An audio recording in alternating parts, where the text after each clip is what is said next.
Hello friends, welcome to all of you. Today we are starting next phylum, that is phylum Platyhelminthes. Previous video में हम सभी लोगों ने phylum Porifera and phylum Coelenterata, ठीक है, phylum Porifera and phylum Coelenterata, इसके साथ साथ फाइलम टीन्यूफोरा को अच्छे से स्टडी कर लिया है, उनके कैरेक्टरिस्टिक फीचर्स और उनके अंतर्गत कौन कौन से एनिमल्स आते हैं, इन सारी चीज़ों के बारे में डिस्कस कर लिया था, ठीक है। एंड आज हम सभी लोग पढ़ेंगे फाइलम प्लेटीहेल्मिन्थीस। फाइलम प्लेटीहेल्मिन्थीस में देखेंगे कि इनके क्या यूनिक कैरेक्टरिस्टिक्स फीचर्स हैं और इस फाइलम का नेम प्लेटीहेल्मिन्थीस क्यों रखा गया। जैसे कि इससे प्रीवियस वीडियो में हमने बताया कि हर एक फाइलम में उनका एक यूनिक कैरेक्टरिस्टिक फीचर्स छिपा होता है, यानी कि इस तरीके से भी कह सकते हैं कि उनके यूनिक कैरेक्टरिस्टिक फीचर्स के बेसिस पर ही उनके फाइलम का नेम दिया गया है। ओके, तो इसी तरीके से इस फाइलम में भी देखेंगे कि उनका क्या यूनिक कैरेक्टरिस्टिक फीचर्स था जिससे इन्हें टर्म प्लेटीहेल्मिन्थीस दिया गया। क्लियर। इससे पहले जो बता दूं कि 11th स्टैंडर्ड की बायोलॉजी को फॉलो कर रही हूँ, ठीक है, एनसीईआरटी बायोलॉजी को। तो अगर आपके पास बुक है तो ओपन करके रख लीजिए और साथ साथ बुक मार्क कर लेना, ठीक है। एंड जो इम्पॉर्टेंट पॉइंट हो उन्हें राइट डाउन कर लेना, क्योंकि यहाँ पर बहुत ही शॉर्ट फॉर्म में आपको पढ़ना है। आपका प्लेटीहेल्मिन्थीस फाइलम एक ही स्लाइड में फिनिश हो जा रहा है, फिर नेक्स्ट स्लाइड पर आपका नेक्स्ट फाइलम एस्केहेल्मिन्थीस है, ठीक है, जो कि बहुत ही शॉर्ट फॉर्म में यहाँ पर एक्सप्लेन किया गया है। मैं कोशिश करूँगी कि कुछ इम्पॉर्टेंट पॉइंट्स को टू द पॉइंट इन्हें इंक्लूड कर लूँ, टू द पॉइंट इन्हें एक्सप्लेन कर लूँ, ठीक है। तो फर्स्ट ऑफ ऑल हम प्लेटीहेल्मिन्थीस का इंट्रोडक्शन देखेंगे कि प्लेटीहेल्मिन्थीस टर्म किसने दिया, स्टडी को क्या कहेंगे और इनके क्या कैरेक्टरिस्टिक फीचर्स हैं, इन्हें पॉइंट वाइज समझने की कोशिश करेंगे। देन आफ्टर हम फाइलम पर आएंगे, जो कि आपकी बुक में चीज़ें मेंशन की गई हैं, इनका डिस्कस करेंगे। नाउ फाइलम प्लेटीहेल्मिन्थीस, जो फाइलम प्लेटीहेल्मिन्थीस है, इसको टर्म किसने दिया था, तो जेजन बावर ने इससे प्लेटीहेल्मिन्थीस टर्म दिया था, ठीक है। इसके बाद जो प्लेटीहेल्मिन्थीस हैं इन्हें also called as flattened worm, ठीक है, क्या कहते हैं इन्हें, फ्लैट वर्म। इनकी जो बॉडी है वो डॉर्सली एंड वेंट्रली क्या होती है, फ्लैट होती है, ठीक है। अभी with the help of diagram देखेंगे कि कैसे उनकी बॉडी फ्लैट है, डॉर्सली भी और वेंट्रली भी। इसके साथ साथ जो इनकी बॉडी सरफेस है, ठीक है, closer to male reproductive organs, जो मेल रिप्रोडक्टिव ऑर्गन्स हैं वो कहाँ प्रेजेंट है, डॉर्सल साइड में, ठीक है। इनकी जो बॉडी सरफेस है दोनों तरफ कैसी है, फ्लैट है, यानी कि चपटी हुई है। तो मेल में रिप्रोडक्टिव ऑर्गन्स कहाँ प्रेजेंट हैं, डॉर्सल साइड में, एंड जो फीमेल है उसमें जो रिप्रोडक्टिव ऑर्गन्स है वो कहाँ प्रेजेंट है, वेंट्रल साइड में, यानी कि वेंट्रली लोकेटेड है। Clear. The platyhelminthes, they have dorso-ventrally flattened body, hence are called flatworms, ठीक है। These are mostly endoparasites found in animals including human beings. Mostly ये क्या है, पैरासाइट्स हैं, कि वो भी कैसे, इंडो, यानी कि जो इनकी हॉस्ट होगी उसके अंदर ये रहेंगे, वहीं से अपना न्यूट्रिशन लेंगे। ये एनिमल्स के साथ साथ ह्यूमन बींग्स में भी क्या है, पैरासाइट्स, यानी कि ये ह्यूमन बींग्स में भी डिजीज़ को कॉज करते हैं। और इनकी बॉडी कैसी, डार्सो वेंट्रली है, दैट मीन्स कि सपोज ये फैसियोला है, ठीक है, ये क्या है, फैसियोला है, तो दोनों ही तरफ ये जो डॉर्सल है, ये जो है पार्ट, इसे क्या कहते हैं, डॉर्सल, ठीक है। और इसके पीछे जो होगा, इसके नीचे, उसे क्या कहेंगे, उसे जो इसके नीचे की तरफ है उसे हम वेंट्रल कहते हैं, ठीक है, उसे क्या कहते हैं, वेंट्रल कहते हैं। तो ये वेंट्रल भी चपटे हुए हैं और ऊपर से जो डॉर्सली हैं वो भी चपटे हुए हैं। तो इनकी बॉडी कैसी है, फ्लैट लाइक है। आई होप आप समझ पा रहे होंगे, ठीक है। और ये क्या है, टैप वॉर्म। टैप वॉर्म से ही इसके नाम से पता चलता है, यानी कि टैप कैसा होता है, जो आपका इंची टैप है, मान लीजिए जो टैप होते हैं मेजर करने वाले कैसे हैं, दोनों तरफ कैसे होते हैं, फ्लैट होते हैं, ठीक है, दोनों ही तरफ कैसे हैं, फ्लैट हैं, तभी इन्हें क्या कहा जाता है, फ्लैट वॉर्म कहा जाता है। नाउ इसके बाद इंडोपैरासाइट है। एंड अगर इनकी सिमेट्री की बात करें तो सिमेट्री में कैसे हैं, ये बाईलेटरली होते हैं, यानी कि जब भी हम इस ऑर्गेनिज्म को इसके एक प्लेन से कट करेंगे, कहाँ से, सपोज ये इनकी बॉडी एक्सिस है, ठीक है, ये इनकी बॉडी एक्सिस है और इनकी बॉडी एक्सिस से, ये इनकी बॉडी एक्सिस है। अब इनकी बॉडी एक्सिस से वन प्लेन से जब हम इन्हें इक्वल हाफ में डिवाइड करेंगे तो हमें एक लेफ्ट साइड मिलेगा, ठीक है, इक्वल हाफ में, एक राइट साइड इक्वल हाफ में मिलेगा, ठीक है। तो जब भी हम किसी भी ऑर्गेनिज्म को उसके सेंट्रल एक्सिस पार्ट से केवल एक प्लेन से डिवाइड करते हैं या कट करते हैं तब हमें दो इक्वल हाफ पार्ट्स मिलते हैं। तो ऐसी सिमेट्री को हम क्या कहते हैं, ऐसी सिमेट्री को बाईलेटरल सिमेट्री कहते हैं, ठीक है। तो जितने भी आपके ब्लैटेहेल्मिन्थेस क्या एनिमल्स हैं, ऑर्गेनिज्म हैं, इनमें सिमेट्री कैसी है, बाईलेटरल सिमेट्री है। इसके बाद ये क्या है, ट्रिप्लोब्लास्टिक हैं, ठीक है। इससे पहले जो हमने देखा वो क्या थे, डिप्लोब्लास्टिक थे। पोरीफेरा वो भी आपके डिप्लोब्लास्टिक, सिलेंट्रेटा एंड टिनोफोरा वो कैसे थे, डिप्लोब्लास्टिक थे, यानी कि उनके पास केवल और केवल 2 जर्म लेयर्स ही थी, ठीक है, 2 लेयर से उनकी बॉडी बनी थी। लेकिन यहाँ पर हमें क्या देखने को मिलेगा, यहाँ पर ये ट्रिप्लोब्लास्टिक होंगी, यानी कि 3 जर्म लेयर से इनकी बॉडी का फॉर्मेशन होगा, इनमें 3 लेयर्स देखने को मिलेंगी, ठीक है। इसके बाद क्या है कि जो प्लैटेहेल्मिन्थेस है ये आसिलोमेट्स होते हैं, यानी कि जो मेसोडर्म सेल्स होंगी, ठीक है, वो क्या होंगी, वो मेजो सेल्स और एक्टोडर्म एंड एंडोडर्म इनके फंक्शन अलग अलग ना हो के ये क्या होंगी, एक ही साथ होंगी, यानी कि यहाँ पर सीलोम, यहाँ पर इनकी बॉडी में कोई भी कैविटी देखने को नहीं मिलेगी, यानी कि यहाँ पर सीलोम एब्सेंट होगी, तो हम इन्हें क्या कहेंगे, आसिलोमेट एनिमल्स कहेंगे। इसके साथ साथ और बॉडी ऑर्गेनाइजेशन की बात की जाए तो बॉडी ऑर्गेनाइजेशन कैसा है, ऑर्गन लेवल ऑफ ऑर्गेनाइजेशन, यानी कि जो इनके बॉडी का ऑर्गेनाइजेशन है वो कैसा है, ऑर्गन लेवल है, यानी कि यहाँ पर जो टिश्यू हैं वो ग्रुप ऑफ टिश्यू मिलकर ऑर्गन का फॉर्मेशन कर लेंगे। ऑर्गन जैसे इंटेस्टाइन से लीवर, ठीक है, तो ऑर्गन का फॉर्मेशन कर लेंगे, सेंस ऑर्गन, ठीक है, इस तरीके से ऑर्गन का फॉर्मेशन कर लेंगे और अपने अपने ऑर्गन में अपने अपने जो अलग अलग ऑर्गन्स हैं उनका अपना कैरेक्टरिस्टिक फीचर्स होगा, अपना उनका खुद का फंक्शंस होगा, उससे परफॉर्म करेंगे, ठीक है। तो यहाँ पर ऑर्गेनाइजेशन कैसा हो गया, ऑर्गन लेवल का। इसके बाद hooks and suckers are present in the parasitic forms, some of them absorb nutrients from the host directly through their body surface.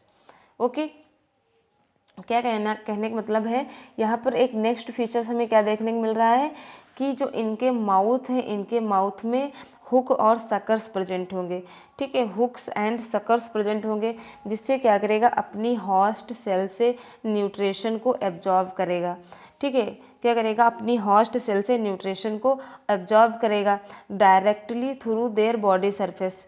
और जो न्यूट्रिशन को देखो हुक और सकर्स हैं उनको क्या करेगा, उनसे तो होस्ट को जो सेल्स होगी उसे अच्छे से क्या कर लेगा, अंकरेज कर लेगा, ठीक है। लेकिन जो उनकी जनरल बॉडी सरफेस है वो बॉडी सरफेस से ही लिक्विड फूड को एब्जॉर्ब कर लेंगे, ठीक है, वो तो पचा हुआ फूड लेंगे ना अपने होस्ट से, तो सिर्फ उन्हें क्या करना रहेगा, डायरेक्टली अपनी बॉडी सरफेस से एब्जॉर्ब करना रहेगा, ये एब्जॉर्ब कर लेंगे। उसके बाद नेक्स्ट जो इम्पॉर्टेंट कैरेक्टर है वो है specialised cells called flame cells, help in osmoregulation and excretion. इनके पास एक स्पेशल तरीके की सेल्स होंगी, ठीक है, सेल्स होंगी जिन्हें हम क्या कहेंगे, फ्लेम सेल्स कहेंगे, जिन्हें हम क्या कहेंगे, फ्लेम सेल्स कहेंगे, ठीक है। तो फ्लेम सेल्स क्या करेंगी, ऑस्मो रेगुलेशन, यानी कि इनकी बॉडी का जो सॉल्ट का एंड वाटर का जो कंसंट्रेशन है, ठीक है, सॉल्ट का और वाटर का जो कंसंट्रेशन है उसको मेंटेन करेंगे, एंड जो वेस्ट प्रोडक्ट होगा उसको क्या करेंगे, बॉडी से, जनरल बॉडी सरफेस से बाहर एक्सक्रीट करेंगे, ठीक है। तो जनरल बॉडी से नहीं, इन्हीं फ्लेम सेल्स से क्या करेंगे, एक्सक्रीट करेंगे। यानी कि जो फ्लेम सेल्स हैं इनको और क्या कहते हैं, फ्लेम सेल्स को, इसके साथ साथ इन्हें प्रोटोनेफ्रिडिया या फिर सोलेनोसाइट्स कहते हैं। प्रोटोनेफ्रिडिया या फिर इन्हें सोलेनोसाइट्स कहते हैं, ठीक है। तो ये क्या करते हैं, एक्सक्रीटरी मटेरियल को, जो वेस्ट मटेरियल है उससे बाहर एक्सक्रीट करने में हेल्प करते हैं। इसके बाद सेक्स आर नॉट सेपरेट, इनके सेक्स क्या होते हैं, सेपरेट नहीं होती। दैट मीन्स ये क्या होते हैं, बाई सेक्सुअल ऑर्गेनिज्म होते हैं। मेल फीमेल सेक्स ऑर्गन एक ही पेरेंट बॉडी के अंदर आपको देखने को मिलेगा। जब मेल फीमेल सेक्स ऑर्गन एक ही बॉडी के अंदर देखने को मिलेगा तब क्या होगा, इनमें फर्टिलाइजेशन तो इंटरनल होगा, ठीक है। इसके साथ साथ जो फर्टिलाइजेशन इंटरनल है वो सेल्फ इंटरनल फर्टिलाइजेशन हो सकता है या क्रॉस इंटरनल फर्टिलाइजेशन हो सकता है। सेल्फ फर्टिलाइजेशन मीन्स कि उनमें मेल फीमेल दोनों गैमेट एक ही बॉडी में है, तो जब जब मेच्योर होंगे मेल और फीमेल गैमेट्स, ठीक है, जब स्पर्म और एग मेच्योर होंगे तो एक दूसरे के निकट आएंगे, इस तरीके से उनमें मूवमेंट होगा कि वो सेगमेंट्स एक पास आएंगे और स्पर्म क्या करेगा, एग से फर्टिलाइज कर लेगा इंटर करके, तो ये सेल्फ फर्टिलाइजेशन हो गया। लेकिन अगर क्रॉस फर्टिलाइजेशन की बात करें तो क्रॉस फर्टिलाइजेशन में क्या होगा कि सेम स्पीसीज का एक ऑर्गेनिज्म और उसी स्पीसीज का दूसरा ऑर्गेनिज्म एक दूसरे के क्लोज आएंगे, ठीक है। Please listen to carefully and write down this point. Cross fertilisation, what is cross fertilisation. तो क्रॉस फर्टिलाइजेशन में क्या होता है कि एक ही स्पीसीज के दो ऑर्गेनिज्म होते हैं, ठीक है, एक मेल पेरेंट की तरह बिहेव करता है और दूसरा फीमेल पेरेंट की तरह बिहेव करता है, और वो एक दूसरे के क्लोज आएंगे, ठीक है, और अपना स्पर्म जो है फीमेल पेरेंट जो है उसमें डिनोट कर देगा, वो क्या कर देगा, डिलीवर कर देगा, फिर स्पर्म जाएगा तो उसे फर्टिलाइज कर देगा। तो इसको हम क्या कहेंगे, क्रॉस फर्टिलाइजेशन कहेंगे। क्लियर। तो सेल्फ और क्रॉस फर्टिलाइजेशन दोनों तरीके देखने को मिलता है। फर्टिलाइजेशन इंटरनल होता है। इसके बाद development is through many larval stage, जो डेवलपमेंट होता है इसमें कई सारी लार्वल स्टेज देखने को मिलती हैं, फिर उनमें मेटामार्फोसिस होगा, तब जाके वो कहीं अपने एडल्ट फॉर्म में चेंज होंगे, यानी कि जैसा उनका पेरेंट है फिर उसमें चेंज होंगे। Some members like planaria possess high regeneration capacity, इसी के अंदर जो प्लेनेरिया ऑर्गेनिज्म है उसमें ना बहुत ज़्यादा हाई रीजनरेशन कैपेसिटी देखने को मिलती है। रीजनरेशन कैपेसिटी मीन्स होता है कि इनमें कुछ स्टेम सेल्स प्रेजेंट होती हैं, ठीक है, वो स्टेम सेल्स क्या करती हैं, अगर अपने मेन पेरेंट बॉडी से डिटैच हो गई तो वो अपना होल बॉडी ऑर्गेनिज्म बना लेंगी, ठीक है, फिर वहाँ मेल फीमेल फर्टिलाइजेशन की कोई रिक्वायर नहीं है। जैसे प्लेनेरिया है, अगर उसे कट कर दिया जाए, ठीक है, सपोज इस तरीके से आपकी ये क्या है, प्लेनेरिया है, तो इसे अगर जगह जगह से कट कर दिया जाए तो इसकी बॉडी में क्या बहुत सारी स्टेम सेल्स प्रेजेंट हैं। जो स्टेम सेल्स हैं वो क्या करेंगी, अब फिर से वो सेल डिवाइड करके डिफ्रेंशिएशन करके एक होल ऑर्गेनिज्म का फॉर्मेशन कर लेंगी। क्लियर। तो इसी को रीजनरेशन कैपेसिटी कहते हैं। इसके अलावा इसके अंतर्गत और क्या क्या आता है, टीनिया, ठीक है, टीनिया जिसे हम टैप वॉर्म कहते हैं, ठीक है, टीनिया की कई सारी स्पीसीज आपको देखने को मिलेंगी। एंड फैसियोला जिसे हम लोग लीवर फ्लूक कहते हैं, ठीक। तो जो डेवलपमेंट है वो कैसा है, इनडायरेक्ट डेवलपमेंट है, यानी कि लार्वल स्टेज देखने को मिलेगी। जो फैसियोला है इसमें आपको 5 लार्वल स्टेज देखने को मिलती हैं।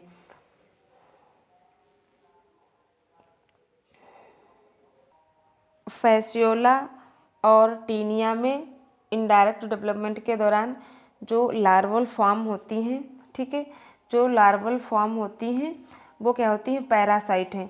तो फैसियोला और टीनिया की ये जो लार्वल स्टेज हैं ये पैरासाइट होती हैं।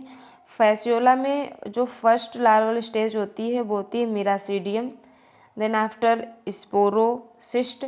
प्लीज़ आप इसे कम्प्लीटली राइट डाउन कर लीजिए। मिरासीडियम, स्पोरोसिस्ट, सर्केरिया एंड मेटासर्केरिया। ठीक है, मिरासीडियम, स्पोरोसिस्ट, सर्केरिया एंड मेटासर्केरिया। और जो टीनिया में होती है, टीनिया सोलेनम की मेनली बात यहाँ कर रहे हैं, तो टीनिया सोलेनम में हमें 2 लार्वल स्टेज देखने को मिलती हैं, ओनकोफोर एंड हेक्साकैंथ। ठीक है, तो ये इनकी लार्वल स्टेज होती हैं, जो कि ये इन्फेक्टिव स्टेज होती हैं। क्लियर। जो फैसियोला हिप्पिटिका है, ठीक है, इसमें 2 होस्ट होती हैं। दैट मीन्स कि ये 2 होस्ट पे सर्वाइव करता है, एक बार ये ह्यूमंस में एंड एक बार ये शिप में। ठीक है, एंड जो टीनिया सोलेनियम है ये मोस्ट ऑफ पिग में पाई जाती है, पिग की मसल्स में। बट अगर ह्यूमन बींग्स पिग के अनराइप्ड मांस जो है अनराइप्ड, उसे अगर खा लेते हैं तो फिर ह्यूमंस में भी इन्फेक्शन हो जाता है। क्लियर। तो इसे क्या कहते हैं, टीनिया सोलेनम को आल्सो पोर्क टैपवार्म भी कहते हैं।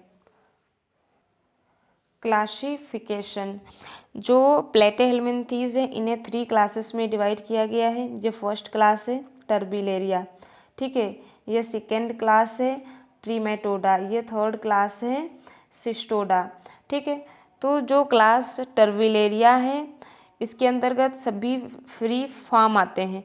क्या, जो फ्री लिविंग है वो सभी फॉर्म इसमें आएंगे, फ्री लिविंग। ठीक है, फ्री लिविंग वाले सभी फॉर्म इसमें आएंगे। इसके साथ साथ ये नॉन पैथोजेनिक होते हैं।